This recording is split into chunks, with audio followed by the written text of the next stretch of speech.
বলে ফেলো কি সমস্যা। কবিরাজ সাহেব, আমার একটা পুত্র সন্তান চাই। পুত্র সন্তানের আশায় আশায় এই পর্যন্ত 3টা কন্যা সন্তানের জন্ম দিয়ে ফেলছি।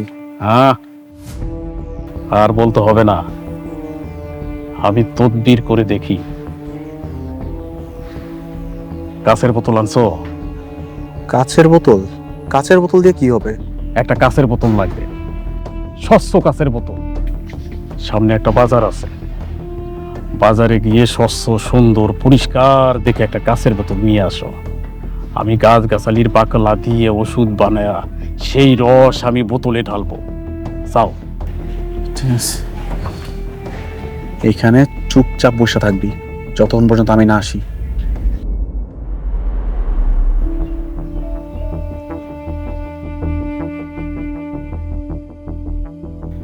আসো, পাশে এসে বসো।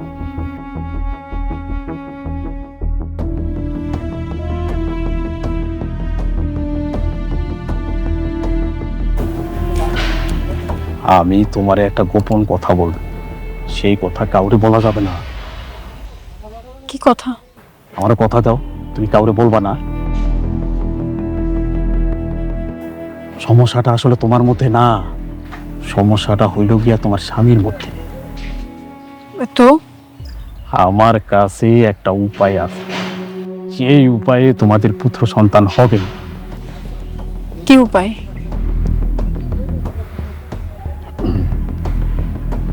তোমার স্বামী যখন বাইরে কাজের জন্য যাবে, তুমি গোপনে গোপনে আমার কাছে চলে আসবা। হ্যাঁ, পারবা না?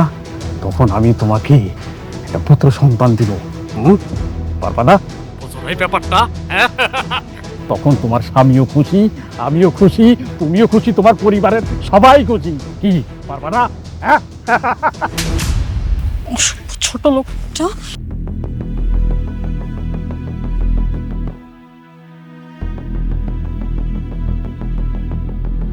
মূর্খ নারী, অভিশাপে তুই ধ্বংস হয়ে যাবি।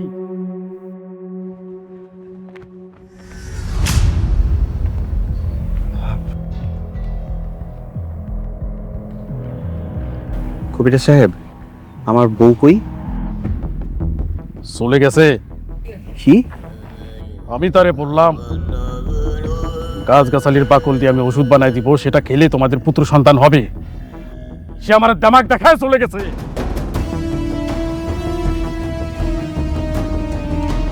আমি ওর সরি, আমি মাফ চাইতেছি। আমি কি ওষুধটা পাবো? আমি শিশি নিয়ে আসছি, কাচের শিশি, কাচের বোতল।